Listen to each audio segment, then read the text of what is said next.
Brian. Well, not a surprise. I think I've read what this is all about. But I'm very pleased to officially announce that John Mozeliak has agreed to continue his great work at the Cardinals for an additional 2 years beyond this year. So really a 3-year commitment, which we're very pleased about. As you all well know, we've had 15 winning seasons since he was named GM and then subsequently president of baseball operations. Prior to that, he had a big impact on success that we had under Walt Jocketty's regime.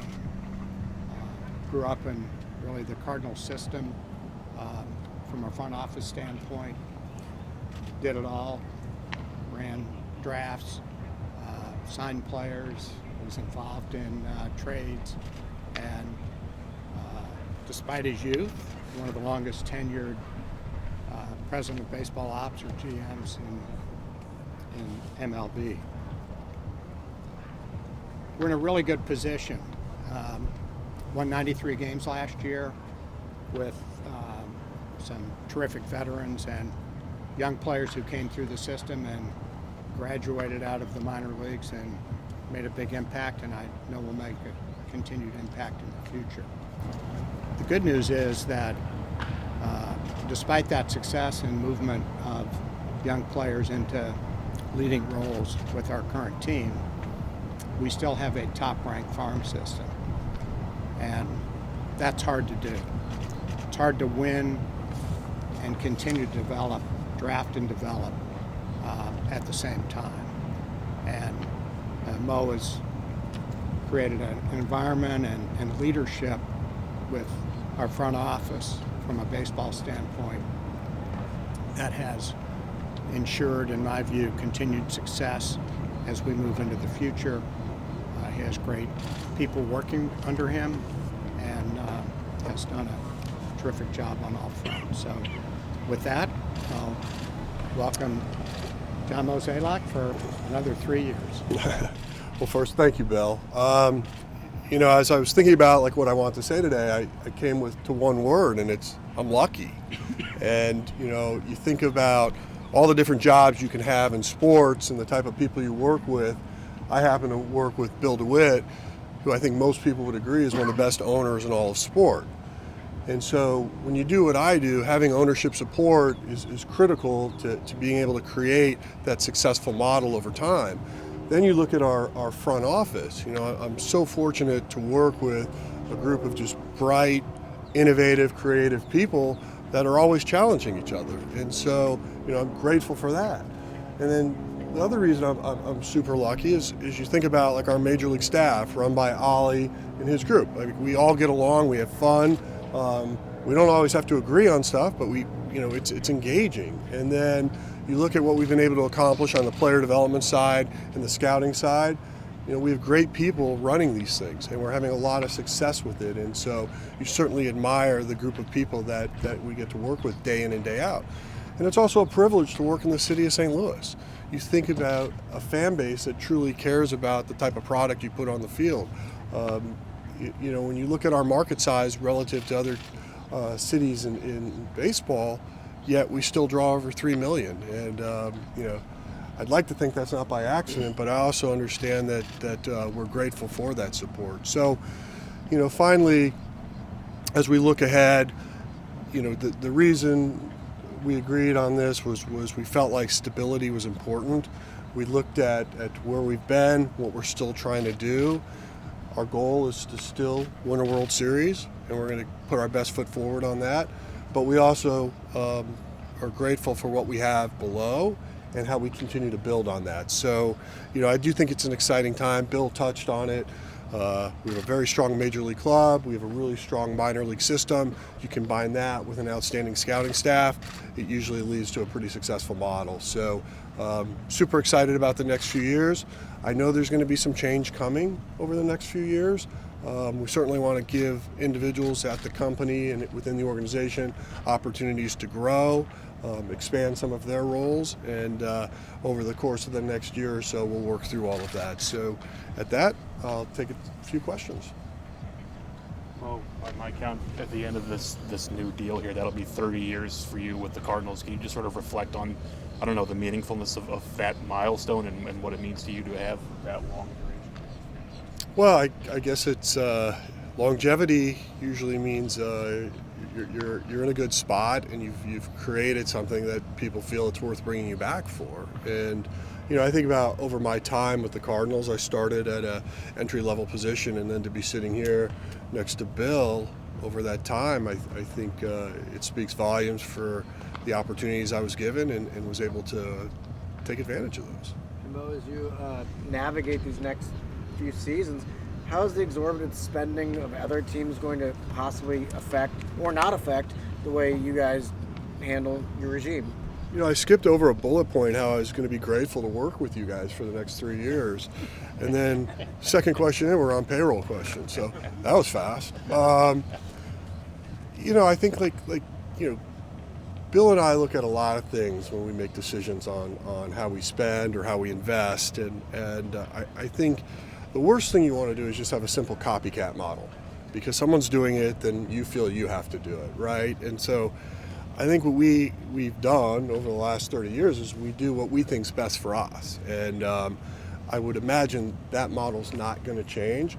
Now, people are going to say like, geez, Bill and Mo are just satisfied with getting to October. No, we like the big shiny thing that you put on your ring finger. That's cool. Grabbing that trophy is amazing. And that's what we're going to strive for. But how we go about it might be a little different than some of our competitors. Are there things that you wanted to see through? I mean, you look at all the stuff going on with the team right now, not just the Major League club, but on the horizon, talk about how do you fill a rotation. The facilities changed here. Are there things that you wanted to see through completion? It's like Bill and I were talking, through this over the last 7 months or so.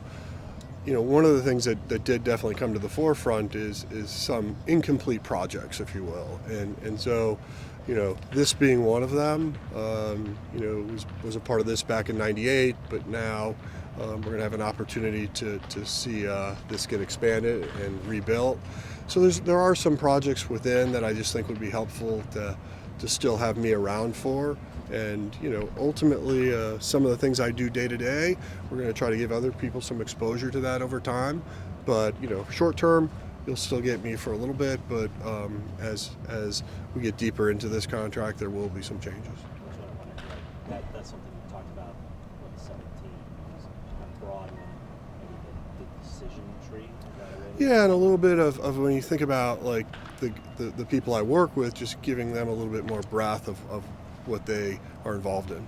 How does that set you up for the future then? If you can kind of have a transition, Bill, does it allow you to maybe have a leadership in place, the stability you talk about? Talking to me, yeah. Well, TBD, but we have excellent people under Mo who have really grown, and I think we've got a bright future from a personnel standpoint. Picking up on what he said about the ballpark, I remember how excited I was when I came over and looked at this property when it was just empty, and I met with MacArthur Foundation and sort of the dream of building a stadium, and now there's been that much time that it's going to be torn down and we're building another one. So, I'm excited about the new Roger Dean Stadium as it'll develop, and continue obviously to be excited about our team and kind of our position. I think, as I said earlier, we're really in a great spot with our Major League club and the young guys who came up last year and did so well and not even counted in our farm system ranking. Well, there's so many people that look only at championships, but the 15 straight winning seasons, how much pride do you take in that? And the fact that you've got 5 top 100 players coming, you've got a highly ranked minor league system that you can keep that going even longer. Well, I think I have a couple thoughts on that. One is when you think about winning seasons, that's nice, but I think like the biggest thing over 15 years was we've never had the rebuild. We've never had the tear it down, have a couple painful years and then hope for the best on the end. And I think like when you're trying to appease a fan base, especially one that shows up in such numbers of 3 million and more a year, I think they're grateful for the type of product that we roll out there. And so look, we understand that the ultimate goal is to be the last man standing, but when you think about sort of that journey to get there, we do take a lot of pride in winning years. I think one thing I would add to that is the winning years are great, and I think a key point is that we've played very few games over that period of time that were not meaningful. I mean, even when we, didn't make the playoffs, we were right in it to the end. So, we've got wonderful fans. They support us, and it's our job to keep them interested and continuing to support us. So, I mean, I think that's something we don't think about too much, but it's a great record and tribute to the work Mo and his staff have done. Mo, I know you guys care about the fans. Obviously, they show up and are very loyal to you. So how do you strike that balance when fans are getting antsy, that they want a little deeper run, and what you have to do in terms of best interest of the ball club, sometimes for the long run?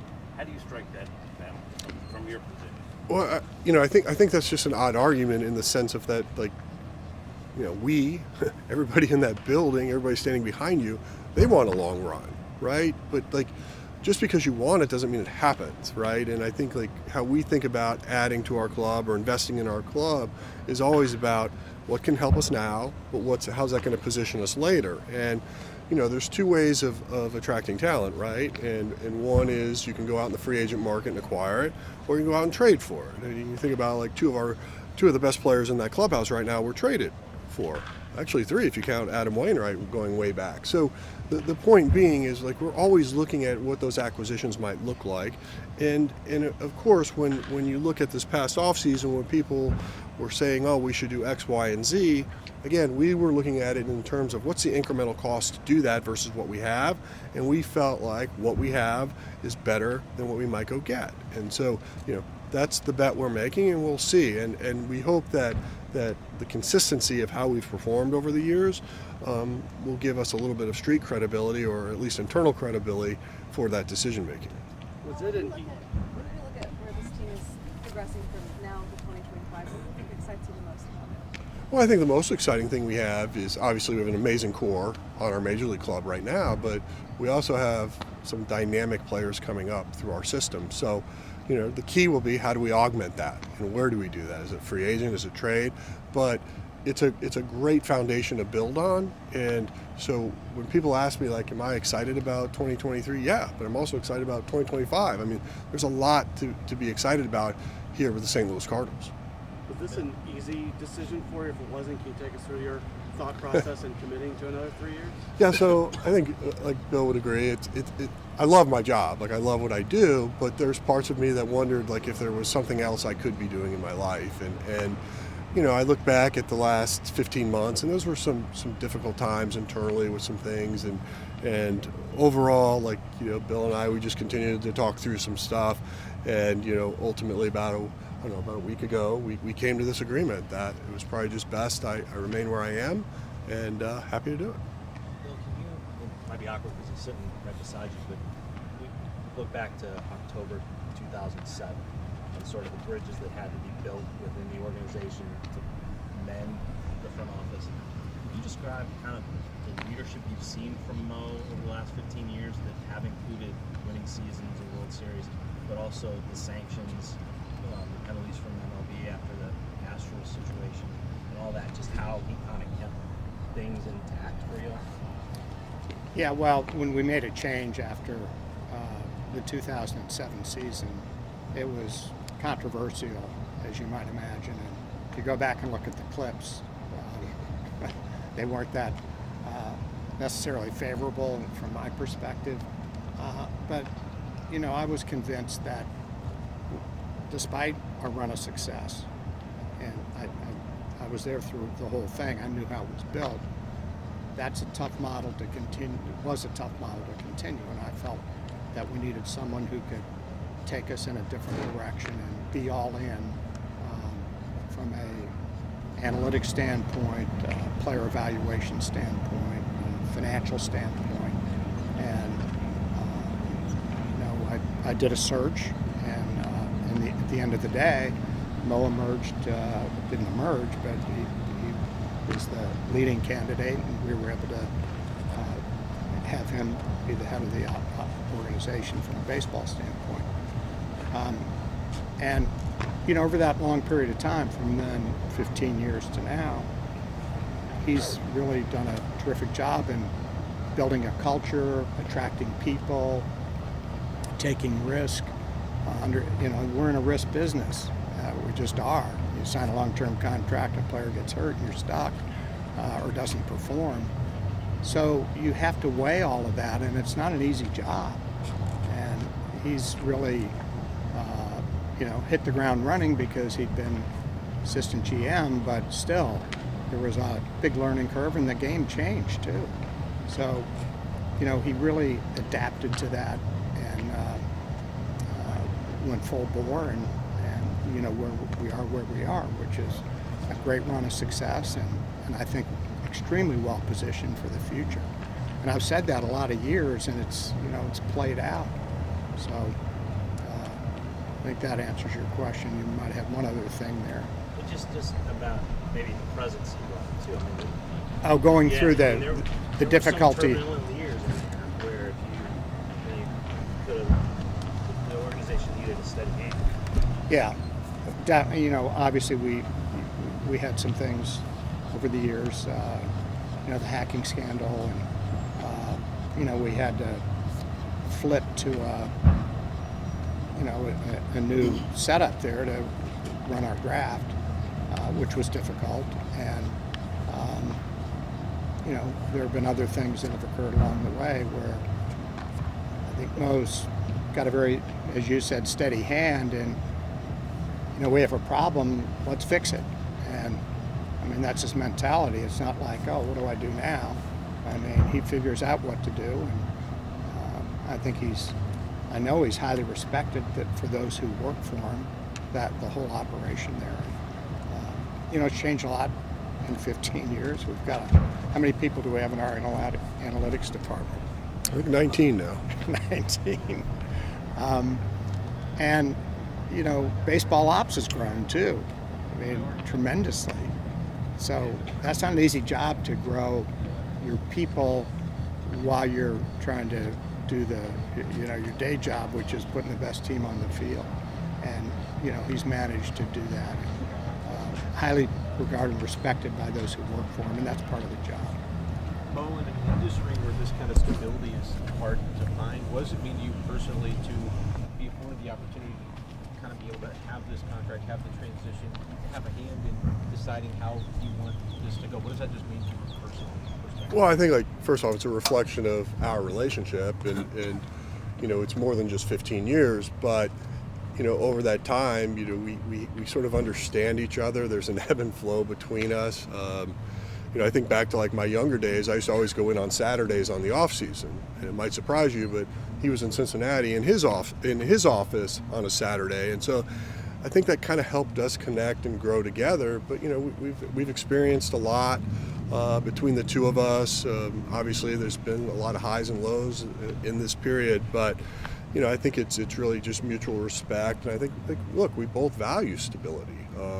If he didn't, I'd have probably been long gone, but here we are, and the people that we've worked with and associate with, I think have great appreciation for that as well. So I guess to answer your question, I think it's a compliment and one that I think we're both proud of. Bill, oftentimes when we talk to players about legacy and future honors, they get a little uncomfortable with it. So I'm going to ask you, instead of asking about where you place him sort of in the grander scheme of Cardinals history and what he's meant to the franchise and what it would mean for Mo to be a guy who has a red jacket on one day.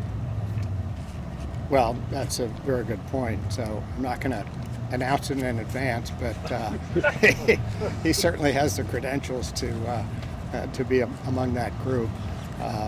For one thing, he acquired a bunch of those players that we're now honoring, and I think it was a good thing back when we started the Hall of Fame, and the Cardinals have such a rich history that I was fortunate to be able to inherit when I came on the scene. And as I said at the time and continue to say it, my job is to keep it going. I mean, Cardinals are a great franchise, and built way back in the early 20s, even before, and it's been an organization admired forever. And the last thing we want to do is stop that continued growth. So you can be sure we're making every effort to continue to do what it takes to have the Cardinals as admired as they were when we acquired the team. Hey Bill, when you look at Mo's resume, there's so many accomplishments. I want to ask specifically about the winning of the World Series in 2011. Can you put into words the importance of that being on his resume as you go forward? Well, yeah, you get into the playoffs, anything can happen. 2011 was just an incredible run at the end of the season, and I can't imagine any more excitement than what happened towards the end of the year there. But to get there, there were a bunch of deals made, and they played out, and were a big part of why we got where we got. I remember when the David Freese deal was made, we talked about it, and who could have known or guessed, but without David Freese doing what he did, really incredible things. So 2011 was special. It'd be nice to have another one of those special years this year or sometime in the near future. Well, when you moved to president, you talked a lot since then about finding an edge, maintaining an edge in this game. Spending obviously gets a lot of attention. The draft has also changed. A lot of teams are now doing things that you and others are doing more. What are some of the challenges ahead? What's the horizon? I mean, for me, I think the biggest short-term challenge is sort of managing this arms race, right? Like when you think about what's happening in baseball, there's so much being invested in infrastructure of how you think about, like, from drafting, from development to training to performance, and I think that's everybody's got to be a little careful, but everybody has to do what they think's best for them or their organization, and so. That's one of the things I just sort of want to understand and work through with our team and our group, because there's a lot of things people are chasing right now, and they're chasing that for that edge, for that advantage. And I think one of the things that we've always been really good at is we walk before we run. We have an understanding of what that looks like, and I think over the last year or so we may have gotten off a little track on that, and I want to get back on that and just make sure that we have a very laser focus on what's next. There are some teams that can spend on a project and move on. The market size, revenue size of the Cardinals maybe make you have to make choices, maybe the right ones for that investment. Is that part of this challenge? Well, I think it goes back to the last 20 years. I mean, we're always looking to make sure we're making those right investments and making sure we're investing in the right people to do it. Is it hard to experiment? Well, I mean, I think there's always that time for a little bit of open collaboration and willing to try things. But as you can imagine, as your group gets bigger, you get more ideas, and more ideas become the larger arms race or the chase. And so, just sort of understanding where we really feel this group needs to go, I think is sort of next for us. Well, when we would talk to Yachty and Albert about legacy, they said that it was what goes on after they leave. If it stays the same after they leave, then that's a real legacy. How much pride do you take in that you've got the organization set up, even if you left in 2025, that it's able to be successful after that? Yeah, I don't know if I'm ready to answer that question because I'm not leaving today, but I think it's a compliment whenever you can keep things rolling, right? Again, in the last 15 years, we really haven't had to take that time out or step backwards. We've been able to keep progressing, and that's the hope of this organization, and that's the vision we have for the future. You mentioned the changes and other people getting to step up. Have those conversations privately already started happening with other people in the organization? Not really, but as we were thinking of the next few years, I think it's critical that we have a strategy in place and what that looks like. And it doesn't necessarily mean like the who's next, but it gives people more expanded responsibilities in the roles, gives them more opportunity to see how things are done. Perhaps maybe the easiest way to say it is a little bit more of a look behind the curtain on what I do daily. Any last ones? I know they want to get out and watch some baseball. Actually, I'm just hot. That sun's tough. Thank you. Good? All right, thank you. Congratulations, Bo. Thank you.